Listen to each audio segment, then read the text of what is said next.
사사기 7장 24절에서부터 8장 3절까지의 말씀 함께 교독하시고 마지막 절은 합독해서 봉독하도록 하겠습니다. 사사기 7장 24절에서부터 8장 3절까지의 말씀입니다. 제가 먼저 봉독하겠습니다. 기드온이 사자들을 보내서 에브라임 온 산지로 두루다니게 하여 이르기를 내려와서 미디안을 치고 그들을 앞질러 뱀 바라와 요단 강에 이르는 수로를 점령하라 하며 이에 에브라임 사람들이 다 모여 벳 바라와 요단 강에 이르는 수로를 점령하고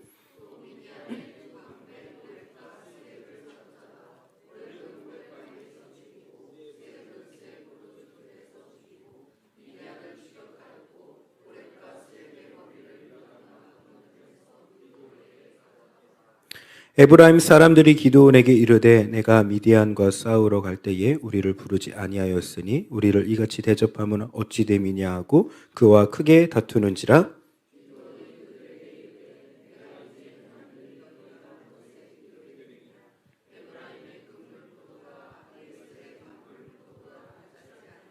우리 같이 읽도록 하겠습니다. 시작. 하나님이 미디안의 방백 오렙과 스앱을 너희 손에 넘겨주셨으니 내가 한 일이 어찌 능히 너희가 한 것에 비교되겠느냐 하니라. 기드온이 이 말을 하매 그때에 그들의 노여움이 풀리니라. 아멘. 아멘.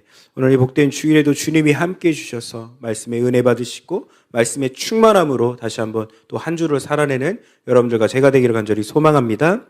할렐루야. 네. 여러분 지난주 설교 기억나세요? 네. 기억 안 나시죠? 그래서 제가 먼저 말씀을 드릴게요. 지난주 하나님의 영의 옷을 입고 난 후에라는 말씀 제목으로 말씀을 드렸고요. 내용은 그거예요. 기드온의 300용사가 하나님의 능력으로 미디안의 군대 몇 명을 이겼다고요? 13만 5천 명을 물리쳤다라는 얘기예요. 요것까지는 기억나시죠? 나머지는 다 기억 안 나셔도 오늘 다시 새롭게 또 기억나는 역사가 임하기를 간절히 소망합니다. 안 나실 거예요? 네. 여러분 영화나 드라마를 좀 보게 되면은 그 영화 가운데 어떤 장면을 이렇게 클로즈업 할 때가 있고 아니면 어떤 물건을 클로즈업 할 때가 있어요. 그러니까 처음 영화의 첫 시작 가운데 그런 클로즈업들이 처음에는 막 이해가 안 돼요. 왜 저런 클로즈업을 했을까? 그런데 영화 말미에 가면 그 물건과 그 장면이 이렇게 결합이 돼서 이 이야기가 이런 이야기구나 라는 것이 이해될 때가 있어요. 저는 뭐 영화를 그렇게 자주 보지는 않지만 제가 지금까지 인상 깊었던 영화가 한 가지가 있다면 타이타닉이라는 영화예요. 저 어렸을 때 타이타닉이 개봉되고 진짜 타이타닉이 얼마나 이슈가 됐는지 너무나도 궁금해서 저도 친구들이랑 봤었던 기억이 납니다. 그리고 타이타닉 되게 이슈가 컸잖아요. 이 사람 저 사람마다 여러분 배만 타면요 다 이러고 있어요. 다 이러고 뒤에서 붙잡고 있고 어때 날고 있어 이러면서 했었던. 그러니까 저도 유일하게 그때 처음으로 팝송이라는 것을 좀 접해들고 유일하게 그 영어를 외웠던 그 가사를 외웠던 것도 아직도 Every night in my dream I see you I feel 발음이 좀 석연찮아도 그리고 그래도 유일하게 제가 이렇게 외웠던 곡이었던 것 같아요. 그만큼 타이타닉이 유명했었죠. 근데 여러분 타이타닉의 첫 장면이 뭐냐면 잠수정이 나타나서 잠수정이 그 타이타닉의 배를 샅샅이 뒤지면서 뭘 뒤지는 거예요? 보석을 뒤져요. 보석을 거기에 블루 사파이어를 막 찾으러 다니는 다이아몬드를 찾으러 다니는 그 장면이 나와요. 그런데 마지막 장면이 뭐예요? 할머니가 그 사파이어를 막 들고 있어요. 근데 그 할머니가 누구였어요?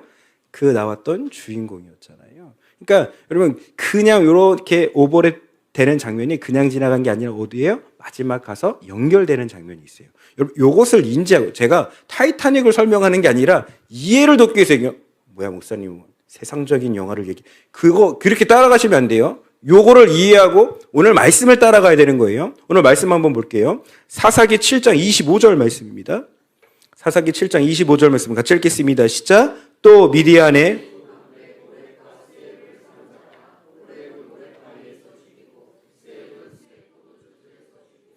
미디안을 추격하였고 오렉과 스앱의 머리를 요단강 건너편에서 기드온에 가져왔더라. 아멘. 여러분 잘 보세요.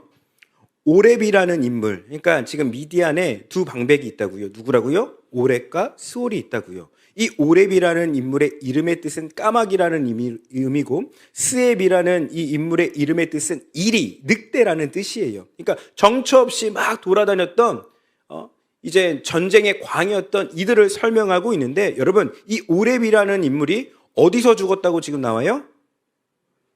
오렙 바위에서 죽었다라고 나와요. 자, 그리고 스입은 어디서 죽었다고 나와요?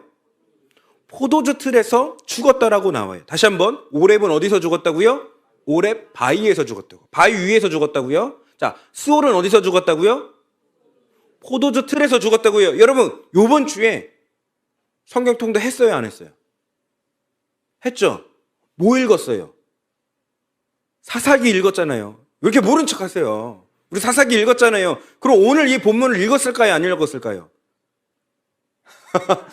진짜 이런 식으로 하실 거예요, 진짜? 저 상처받게 하실 거예요. 이런 사사기 6장, 7장, 8장 말씀 읽었어요? 안 읽었어요? 읽었죠? 그거 읽어보신 분이라면 요 장면이 이게 조금 뭐랑 오버랩이 되는데? 뭐랑 딱 끼워 맞춰지는데? 라는 게 인식이 돼야 되는 거예요. 뭐냐면 여러분, 사사기 6장, 7장, 8절 말씀 이렇게 읽다 보면은요, 여러분, 오렙이 지금 어디서 죽었다고요? 바위 위에서 죽었다고요. 그런데 여러분, 그거 아세요? 기드온이 처음으로 하나님의 사자를 만나면서 그 만남 가운데에 어떤 마음이 생겨요? 예배하고 싶은 마음이 생겨요. 하나님의 사자를 만나고 하나님의 은혜가 충만하니까 막 예배하고 싶어져요. 여러분, 은혜를 받을 때 첫 번째 회복되는 게 뭔지 아십니까? 바로 예배에 대한 갈망이 생긴다는 거예요. 하나님의 말씀에 대한 갈망이 생겨요. 우리의 심령이 회복되면 여러분, 그전에는 찬양을 안 따라 불러다가도 돼요. 은혜가 내 안에 충만하잖아요. 어떻게 돼요? 내가 그 가사를 따라 부르게 돼요. 입술에서 찬양이 터져요. 여러분, 하나님 가운데 그 은혜가 충만하잖아요. 심령 가운데 회복이 되잖아요. 뭐 하게 돼요? 기도하게 된다니까요. 신기하게 하나님을 만나면 뭐가 사모하게 돼요? 예배가 사모하게 되는 거예요. 여러분, 동일합니다. 여러분, 기드온이요, 지금 하나님의 사자를 만나고 그 마음 가운데에 예배의 영이 부어진 거예요. 마음이 회복된 거예요. 그래서 예배 드리고 싶은 거예요. 그러더니 하나님의 사자에게 뭐라고 해요? 조금만 기다려 주십시오. 내가 하나님 앞에 예배 드리기를 원하나이다 라고 얘기하는 거예요. 처음 들어보시죠? 그래, 제가 설명해 드릴게요. 이거 그랬나 안 그랬나 이런 말씀 보자고요. 사사기 6장 18절 말씀입니다. 사사기 6장 18절 말씀. 6장 18절 말씀 같이 읽겠습니다. 시작. 내가 예물을 가지고 다시 주께로 와서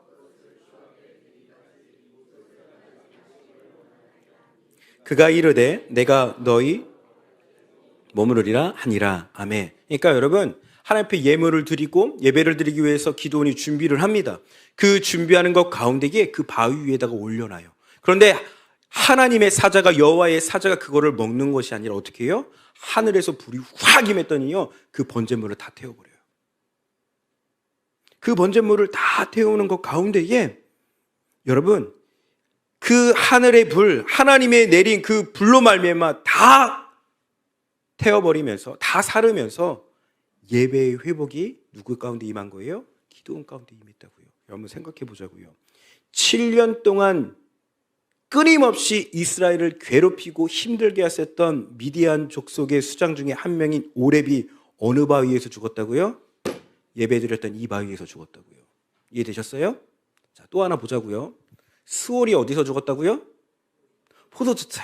여러분, 포도주틀하면 또 6장, 7장, 8장을 읽으면서 생각나는 게 있어야 되는 거 뭐예요?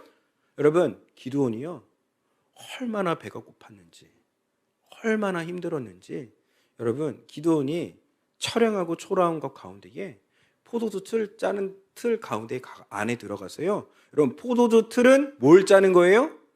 포도주 짜는 거예요. 근데 거기다 뭘 넣어서 뭘 빻아서 먹어요? 밀을 빻아 먹었다고 그래요. 보자고요. 말씀 한번.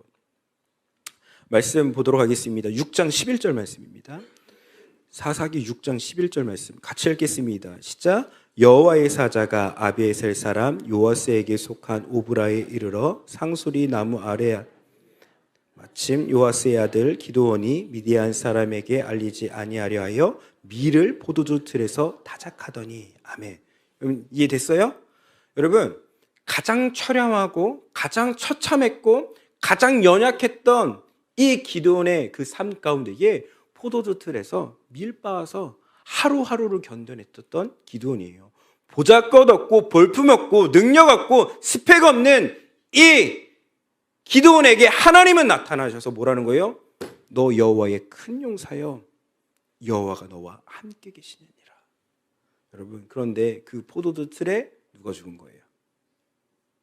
스올이 죽었다고요. 이해되셨어요?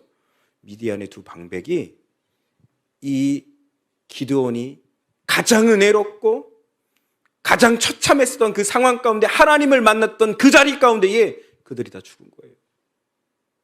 여러분 꼭 기억하십시오. 나의 연약함이, 나의 부족함이, 나의 처참함이, 그 처량함으로 끝난 것이 아니라 하나님이 역사하시면 하나님의 영광이 드러날 줄 믿습니다. 그러니까 나의 처참함 가운데에 나 스스로 자책하지 마세요. 나 스스로 학대하지 마세요. 영적인 학대하지 마세요. 내가 부족하다 할지라도, 내가 가난하다 할지라도, 내가 반지하방에 산다 할지라도, 내가 돈이 없어도 하나님이 역사하시면 하나님의 영광이 드러날 줄 믿습니다. 하나님이 일하시는 거예요. 여러분, 저도 하나님을 만나고 이 주의 종의 길을 들어간다고 하고, 그리고 좋은 멘토 목사님이 박보영 목사님을 만났어요. 만나고 여러분, 박보영 목사님이 저에게 가장 처음 시키신 사역이 뭔지 아세요? 뭐 대단한 일이나 프로그램이나 설교나 찬양 인도를 한 게 아니라 제가 제일 처음에 했었던 일은 마가의 다락방 그 밑에서 산 위까지 다락방이 있는 기도원까지 셔틀을 하는 일을 했어요. 여러분, 근데 저에게 가장 힘든 게 뭔지 아세요? 지금도 그렇지만 비 오는 날에 운전을 하면서 고속도로를 달리는 거 저는 아직도 못하고 있습니다. 왜냐하면 제가 고속도로에서 큰 사고가 나서 전치 16주라는 진단을 받았고 왼쪽 어깨가 으스러졌었거든요. 그러니까 운전이 쉬웠을까요? 어려웠을까요? 여러분, 제가 2년 동안을 차를 아래에 못 타고 다녔어요. 그 트라우마 때문에. 근데 박보영 선생님 저에게 제일 먼저 시킨 건 뭐예요? 운전하라는 거예요. 너 셔틀 운행해라. 가장 비참하고 가장 처량하고 가장 나약했던 제가 그 일을 해야 되는 거예요. 그런데 그 일 가운데 순종을 하고 달려왔더니 하나님이 여기까지 인도하시더라고요. 제가 여기까지 온 이유는 단 한 가지입니다. 하나님이 일하셔서 여기까지 왔어요. 여러분, 여러분들이 처량하고 비참하고 볼품없다고 스스로 생각하지 마세요. 하나님 말씀하세요. 너 여호와의 큰 용사여, 내가 너와 함께하리라. 그거면 된 거예요. 여러분, 기드온에게는 그 은혜가 임했다라는 거예요. 그런데 여러분, 여기서 이제 8장으로 이제 장면이 딱 넘어가거든요. 8장의 장면이 넘어가는데 8장의 장면 가운데 이 에브라임 사람들이 거칠게 기드온을 항의합니다. 야, 기드온, 너 왜 우리 안 데려간 거야? 너 왜 우리 안 데려가서 우리 싸우지 못하게 한 거야? 라고 한 거예요. 여러분, 지난주 설교 기억나세요? 안 나면 잠깐 설명해 드릴게요. 여러분, 미디안의 군대가 딱 쳐들어왔다고요. 그때 기드온이 어떻게 했어요? 나팔을 불었어요. 응하고 양각나팔을 부르면서 12지파에 우리 지금 전쟁 터졌어, 도와줘! 라고 했다고요. 나팔만 불었나요? 사자도 보냈어요. 그랬더니 몇 지파가 모였어요? 12지파 중에 4지파 모였다고요. 여러분, 그러면 에브라임이 진짜 몰랐을까요? 그 모이는 거를? 여러분, 한번 생각해 보세요. 4지파가 모여서 몇 명 모였어요? 3만 명 모였다고요. 3만 2천 명 모였잖아요. 그 인원이 대단한 거예요, 당시에. 3만 2천 명의 군대로 모였는데, 여러분, 4지파가 모였으니 에브라임이 진짜 그걸 몰랐을까요? 당연히 알죠. 사람이 몰려들었는데 그걸 왜 몰랐겠어요? 당연히 알죠. 그런데 에브라임이 뭐라고 하는 거예요? 항의하는 거예요. 다투는 거예요. 8장 1절 말씀입니다. 8장 1절 말씀 같이 읽겠습니다. 시작. 에브라임 사람들이 기드온에게 이르되 내가 미디안과 싸우러 갈 때에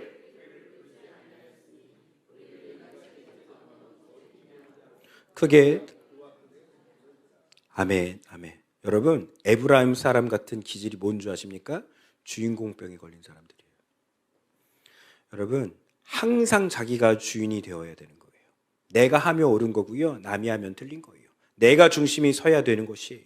여러분, 이 병이 얼마나 무서운지 알죠? 이 주인공병에 걸린 사람들로 인해서 교회가 깨져요. 나 아니면 안 된다라는 생각 가운데에 공동체가 흐트러지고요. 공동체가 무너질 때가 한두 번이 아니에요. 내가 해야 된다고요. 내가. 모든 게 다 내가 해야 되는 거예요. 여러분, 에브라임 사람들이 어떻게 한 거예요? 꼬투리 잡은 거예요. 왜 우리 안 데려갔냐고. 왜 우리를 안 데려갔냐라고 그렇게 얘기하는 거예요. 여러분, 교회에서도 마찬가지인 거예요. 왜 나는 왜 나 뺐냐고. 왜 나 거린 거예요. 다. 교회에서 내가 인정되기를 원하는 거예요. 여러분, 죄송하지만 교회에서는 누구만 인정돼야 되는 거예요? 여호와 하나님만 인정돼야 되는 거예요. 우리 예수 그리스도만 인정되는 거예요. 왜 나만 인정되기를 원하는 거예요? 왜 이렇게 목사에게 섭섭하다고, 사람에게 섭섭하다고, 저 성도에게 섭섭하다고 얘기하냐고요. 여러분, 하나님이 인정하면 되는 거 아니에요? 근데 우리는 사람한테 인정받기를 원해요. 그러면서 꼬투리 잡는 거예요. 여러분, 한번 생각해 보자고요. 여러분, 지금 이 내용은 전체를 봐야 돼요? 부분을 봐야 돼요? 전체를 봐야 되는 거예요. 전체의 내용이 뭐예요? 여러분, 에브라임 사람들은 미디안 사람들을 물리쳤다는 거, 이거 하나도 안 중요한 거예요. 전체를 보지 않으니까. 여러분, 진짜 지금 중요한 건 뭐예요? 하나님의 능력으로 저 미디안의 군대의 압제에서 벗어났다는 게 더 중요한 거 아니에요? 근데 여러분, 이 에브라임 사람들은 단일도 중요하지 않은 거예요. 왜요? 내가 주인공이 아니니까. 여러분, 이런 사람들이 있어요, 없어요? 있어요. 교회 안에서 있다고요. 다 나 버리는 거예요. 내 감정이 중요한 거예요. 내 생각이 중요한 거고, 내 뜻, 내 의가 중요한 거예요. 여러분이라면, 기도원이라면 어떻게 하실 거예요? 여러분, 기도원이라면 어떻게 하실 거예요?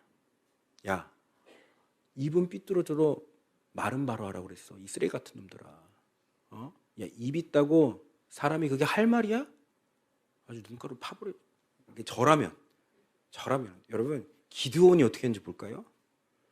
이 기드온이 이렇게 얘기하는 거예요. 여러분, 8장 2절 말씀입니다. 8장 2절 말씀. 8장 2절 말씀 같이 읽겠습니다. 시작. 기드온이 그들에게 이르되 내가 이제 행한 일이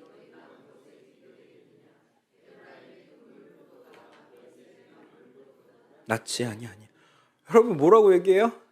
야, 처음 시작한 나보다는 마지막에 네가 그래도 오랫가 수호를 니네가 죽이지 않았느냐, 이게 더 대단한 거야. 여러분, 제가 이 말씀을 묵상하면서 은혜가 되는 건 뭔지 아십니까? 그리스도인에게 가장 중요한 능력 중에 하나는 뭔지 아십니까? 말의 능력이에요. 혈의 능력이에요. 여러분, 진짜 참된 그리스도인은 이 말을 진짜 잘해요. 말을 그리스도의 성품대로 말할 때가 많아요. 여러분, 근데 어떤 문제가 있어요. 문제가 망가지고 문제가 막 꼬였어요. 근데 요 말로 더 꼬이게 하는 사람들이 있어요, 없어요? 작은 불인데 여러분, 그 작은 불을 막 진짜 활화석처럼 타오르게 하는 사람이 있어요, 없어요? 그냥 부른 바람을 말 한마디로 태풍으로 만드는 사람이 있어요, 없어요? 이때니까요. 여러분, 제발 예수 믿는 사람들 이 말을 다스리기를 간절히 소망합니다. 불만, 원망, 불평으로 얘기하는 것이 아니라 감사로 이야기했으면 좋겠어요. 여러분, 우리 교회 이제 밥 시작했어요. 여러분, 밥 시작했는데 아우, 반찬이 왜 이따 있냐, 아우, 김치하고 단무지만 줘, 아우, 우리 교회는 뭐 돈도 없어? 여러분, 그런 헝글 많이 하세요. 본인이 많이 하면 되잖아요. 왜 이렇게 떠들어대냐고요. 왜 이렇게 불만 불평이 가득하냐고요. 여러분, 제가 알고 얘기하는 거 아니, 그냥 얘기하는 거예요. 이게 또 목사님 저거 또 어디서 또 들어가지고 추측이 가는 거예요. 여러분, 목회 오래 하다 보면 대충 나와요, 이거. 그러면서 계속 여기저기서 떠들어대는 거예요. 이 교회 불편한 점을 얼마나 떠들어대는지. 진짜 예수 믿는 사람이라면 이 말로 어떻게 해요? 8장 3절 말씀입니다. 8장 3절 말씀 같이 읽겠습니다. 시작. 하나님이 미디안의 방백 오렉과 세입을 너희 손에 넘겨주셨으니 내가 한 일이 어찌 능히 너희가 한 것에 비교되겠느냐 아니라 기드온이 이 말을 하매 그때에 그들의 노여움을 풀리니라. 아멘. 그 노여움이 어떻게 됐다고요? 풀렸다고요. 말 한마디로 어떻게 된 거예요? 노여움이 풀렸다. 갈등이 해결됐다고요. 예수 믿는 사람이 그 문제 속에 들어있을 그 사람의 말 한마디로 평화가 찾아와야 되는 거예요. 근데 맨날 계속 갈등만 일으키고 싸움만 하고 분탕질만 일으켜요. 여러분 죄송한 얘기지만 참된 그리스도인이 아니에요. 나를 한번 돌이켜 보십시오. 나는 어떤 사람인지. 예수 믿는 사람들은 이 입술에, 이 언어에 예수 그리스도의 능력이 나타날 줄 믿습니다. 여러분 근데 이렇게 끝나면 되게 멋있죠. 그러니까 인생이라는 게 여기서 딱 끝나면 좋은데 인생이 여기서 딱 끝나지가 않더라고요. 여러분 그 다음에 문제가 팍 발생하는데 어떤 문제가 생기냐면 여러분 미디안 족속의 왕들 중에는 2명이 더 살아남은 거예요. 그러니까 여기도 연방제, 이스라엘 백성도 연방제인데 이 미디안 땅에서도 연방제인 거예요. 누가 살아남은 거예요? 바로 세바와 살무나라는 2 왕이 살아있는 거예요. 여러분 그래서 2명이 살아있으니까 누가 추격하는 거예요? 기드온과 300용사가 막 추격해 가는 거예요. 여러분 말씀 8장 10절 말씀을 보면은 14만 5천 명 중에 몇 명 살아남았다고 그래요? 15,000명 살아남았다고 그러잖아요. 그러면 여러분 그 퇴각하고 있고 도망치는 것 가운데에 막 기드온이 쫓아가는 거예요. 여러분 근데 기드온이 전쟁을 낮에 했어요? 밤에 했어요? 밤에 했잖아요. 다 처음 지난주 기억이 안 나는 처음 들어요. 밤에 했잖아요. 밤 가운데에 막 횃불을 들고 항아리 터뜨리고 나팔을 불면서 여러분 그래서 자기네들끼리 13만 5천 명이 지들끼리 찔러가지고 막 죽었잖아요. 그러니까 날이 확 떠오르니까 지들끼리 아군끼리 찔러 죽인 게 딱 보이는 거예요. 그러니까 남은 15,000명 어떻게 한 거예요? 퇴각하는 거예요. 도망치는 거예요. 막 도망치는 거예요. 그때 누가 따라잡으려고 하는 거예요? 기드온과 300용사가 막 따라잡으려고 한 거예요. 밤 샜다고요. 꼴딱 샜다고요. 하루끼를 지났다고요. 여러분 사람이라면 배가 고플까요? 안 고플까요? 고프죠. 그 1만 5천 명을 막 쫓아가는 데 있어서 배가 고픈 거예요. 너무 힘이 든 거예요. 그러는 것 가운데에 이 기드온과 300용사는 지나가는 길에 숫곳과 브누엘 가운데에 그들 사람들 가운데 얘기하는 거야. 야, 숫곳의 사람들아, 브누엘 사람들아, 우리가 지금 저 1만 5천 명을 뒤쫓고 있다. 그러니까 우리 먹을 것 좀 다오 라고 얘기한 거예요. 그랬더니 숫곳과 브누엘 사람들이 어떻게 하는 거예요? 아니, 안 줘. 줄 수 없어 라고 얘기하는 거예요. 여러분 이 말씀을 묵상하는데 왜 그럴까? 그런 생각 안 드세요?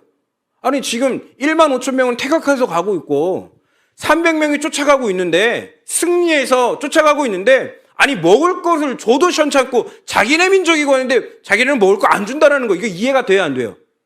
안 되죠. 근데 여러분 배경을 알면 이해가 돼요. 제가 오늘 그 배경을 설명해 드릴게요. 여러분 숫곳과 브누엘은요 약복강에서 8km 떨어져 있는 마을이에요. 그러니까 물을 건너서 미디안 땅 가운데에 강을 건너서 쳐들어올 수 있는 거리가 얼마나 된다고요? 8km밖에 안 된다고요. 즉 여러분 미디안의 군대 가운데 쳐들어오는 통로가 어디냐? 숫곳과 브누엘이에요. 여러분 한번 생각해 보세요. 몇 년 동안 쳐들어왔어요? 7년 동안 수없이 쳐들어왔다고요. 수없이 이스라엘이 깨지고 수없이 이스라엘이 이 미디안 군대로 인해서 망가졌다고요. 그럼 여러분들이 숫곳 사람이라고 생각해 보세요. 여러분 1만 5천 명이 퇴각했어요. 그리고 2명의 왕이 살아남았다고요. 그런데 여러분 매년 7년 동안 쳐들어오는 모습을 봤을까요? 안 봤을까요? 그 어마어마한 군대 처음에는 13만 5천 명이 아니었다고요. 그냥 10,000명, 30,000명 이 정도 있는데 시간이 지나면 지날수록 거대한 그 군대를 보게 된 거예요. 그리고 여러분 미디안이 뭘 잘하는 줄 아십니까? 낙타를 기가 막히게 타요. 여러분 기마병이 이길까요? 아니면 단검 든 사람들이 이길까요? 기마병이 당연히 이기죠. 낙타 탄 사람들일 거예요? 땅에서 싸우는 사람일 거예요? 낙타를 탄 이 미디안이 엄청 잘 싸우는 걸 누가 봤어요? 숫곳 사람들이 봤다고요. 매년 쳐들어오는 그 인원을 봤을 때 입이 떡 벌어진다고요. 근데 여러분 처음에는 미디안의 족속들만 쳐들어왔다 누구랑 이제 연합해요? 아말렉과 연합해서 쳐들어오는 거 보고 당시에 그 동방의 민족들 가운데 같이 연합해서 쳐들어오는 거 눈으로 딱 봤다고요. 그렇다면 여러분 이런 생각하지 않을까요? 야, 어쩌다 이번 한 번 이겼지. 다음은 어떻게 될까? 또 쳐들어온다는 생각. 7년 동안 당했다고요. 7년 동안. 7년 동안 숫곳이 쑥대밭이 됐다고요. 그러면 내가 저 기드온과 300용사에 먹을 것을 줬다라는 소문이 미디안 땅에 소문이 난다고요. 그럼 자기네 목숨은 어떻게 된 거예요? 이래도 죽고 저래도 죽는 거예요. 그러더니 뭐라고 얘기하는 거예요? 이 숫곳 사람들이 이렇게 얘기하는 거예요. 사사기 8장 6절 말씀입니다. 사사기 8장 6절 말씀 같이 읽겠습니다. 시작. 숫곳의 방백들이 이르되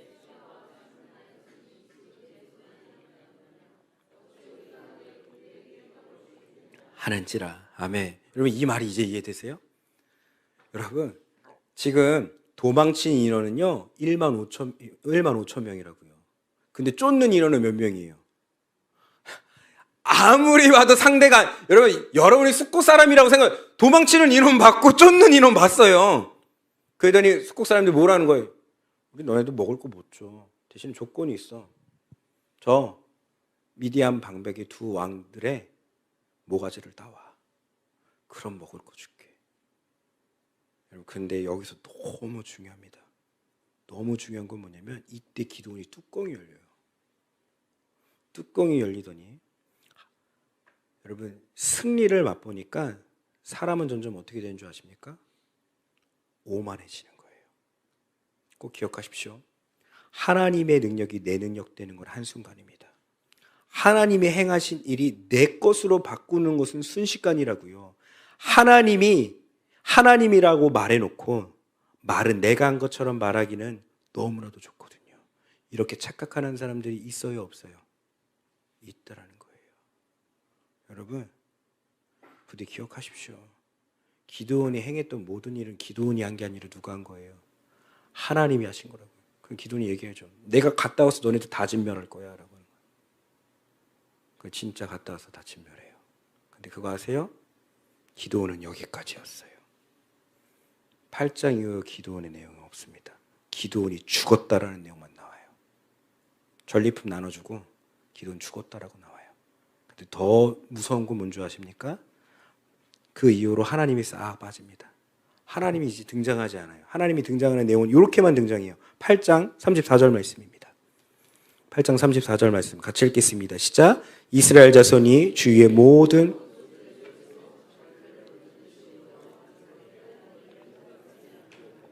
아멘, 아멘. 뭐라고요? 하나님이 이제는 이 말씀 가운데 딱 사라지는데요. 기드온과 기드온 가문 가운데 하나님 어떻게 했다고요? 여호와를 기억하지 않고 잃어버렸다고요. 모든 일은 누가 하셨는데? 하나님이 하셨는데. 여러분 우리가 이런 인생 살 수 있어요. 이게 무서운 거예요. 여기까지 인도한 게 하나님인데 내가 벌었고 내가 가졌고 내가 챙겼고 내가 소유했다는 그것 가운데에 우리는 망가질 수 있어요. 여러분들 인생의 주인은 누굽니까? 하나님이죠. 진짜 하나님이에요? 아니면 기드온처럼 하나님인 척하는 거예요. 우리가 잃어버리려 말 게 있어요. 여호와 하나님을 잃어버리지 말고 잊지 않기를 간절히 소망합니다. 제가 신방을 다니잖아요. 제가 진짜 여러 군데 신방을 많이 다녔습니다.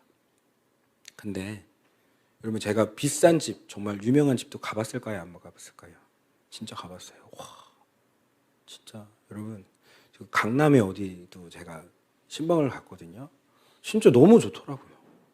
그리고 어느 이제 그 회장님 집에도 신방 갔는데 여러분 우리 집은요 그냥 원룸이에요. 원룸. 왜냐면 방이 8개 9개 있으니까 우리 집은 그냥 원룸인 거예요. 화장실이 4, 5개예요. 여러분 거실이 3개인데요. 3개마다 컨셉이 달라요. 인테리어 컨셉이.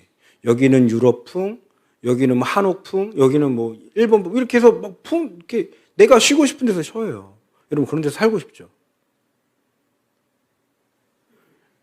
여러분 근데 인테리어가 대단하고 집이 어마무시한 집에 가서 예배를 드리는데 분위기가 싸한 집이 있어요.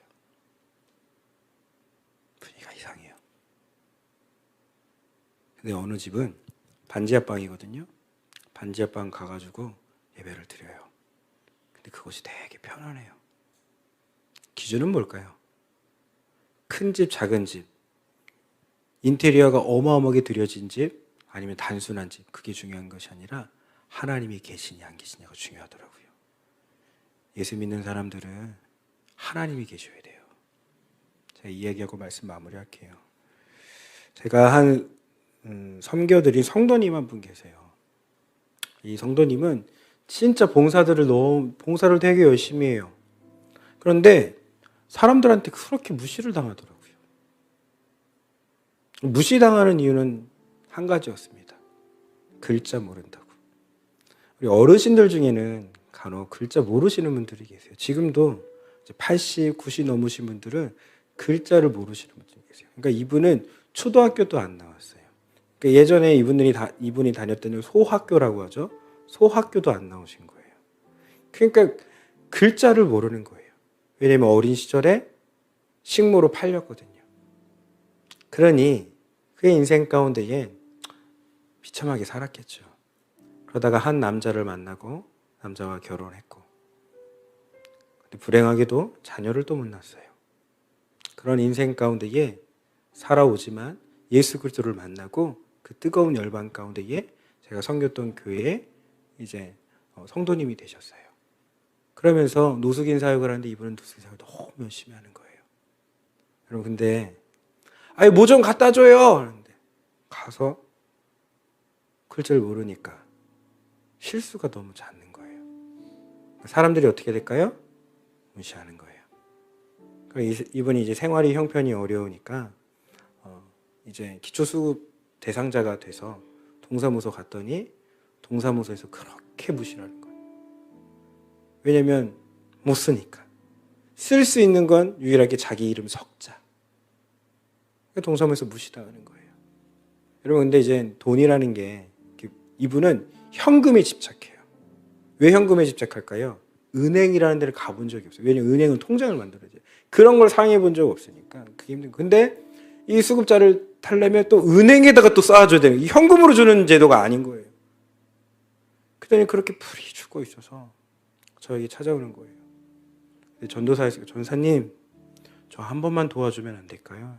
왜요? 그랬더니 저 수급자 신청하러 가야 되는데 저 글자를 몰라서 잘 안 돼요. 은행에서 통장을 만들려고 하는데 그거 어떻게 만드는지 모르겠어요. 그래서 제가 모시고 갔어요. 와, 근데 자주 왔잖아요. 근데 진짜 무시하고 정말 비아냥거 조령거리면서 아 할머니 이것도 몰라요? 아우 글자 좀 배우지 왜? 글자도 모르세요? 하면서 엄청 비아냥대면서 얘기하는 거예요. 제가 너무 화가 나가지고 조카라고 설명을 했거든요. 저한테 조카라고 소개를 했는데 당신 지금까지 이따위로 했냐? 이따위로 사람을 대했냐? 글자 모르면 당신애들 도와주면 될걸. 왜 이렇게 하냐? 지금부터 내가 적을 거다. 내가 이 손 붙잡고 내가 할 테니까 나한테 얘기해라. 제가 화를 확 내니까 또 사람이 또 화를 내면 또 끼깅거리긴 하더라고요. 그래서 이제 다 적었어요. 그리고 은행 갔어요. 은행도 이분이 이렇게 저렇게 얘기하다가 막 정말 안 됐었던 봐요. 그 은행에서도 아 할머니 오셨어요. 어떻게 만드시게요? 우리 조카 왔어. 제가 조카라고 소개받아서 그 통장을 다 만들어드렸어요. 그리고 이제 그렇게 생활을 하시다가 어느 순간에 암에 걸리셨어요. 암에 걸리셔서 이제 병원에 인천의료원이라는 데가 있습니다. 인천의료원에 입원하셔서 제가 찾아갔어요. 이분이 이렇게 얘기하는 거예요. 전사님, 저같이 초라하고 볼품없고 무식한 이 여자, 아무것도 모르는 여자, 맨날 무시만 당했수다. 나 같은 사람도 천국 갈 수 있겠죠? 그래서 제가 기도를 해드렸어요. 기도를 해드리고 기도하는 와중에 주님이 그런 마음 주시더라고요. 내 딸은 거지를 섬겼어. 그런 거예요. 이게 무슨 말일까? 그래서 제가 기도를 했어요. 네가 섬긴 그 거지들 내가 다 안다. 너는 내 딸이다. 그래서 제가 주님이 주시는 마음까지 기도를 딱 내뱉더니 이분이 눈물이 팍 터진 거예요. 알고 봤더니 아무도 몰랐어요. 이분이 이제 젊은 시절에 그래도 젊으니까 돈이라는 게 좀 있잖아요. 그 조금씩 모아놨던 돈 가운데에 예전에는 각설이라고 해서 거지들이 있었잖아요. 요즘에는 그냥 그런 사람들 노숙인이들이지만 예전에는 거지들이 이렇게 뭉쳐 다녔다고요. 그래가지고 여기 기웃 저기 기웃 다니면서 먹을 거 동냥했다고요.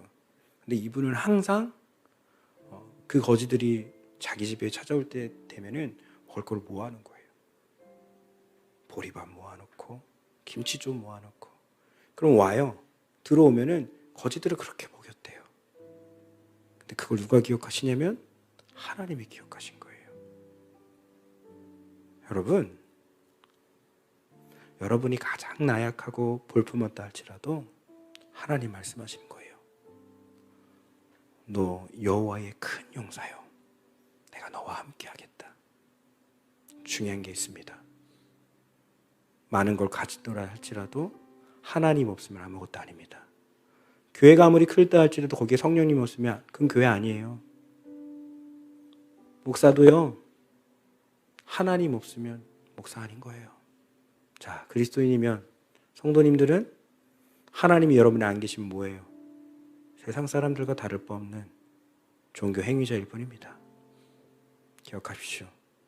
절대 잊지 말아야 되고 잃어버리지 말아야 할 뿐 그 하나님을 붙잡기를 간절히 소망합니다.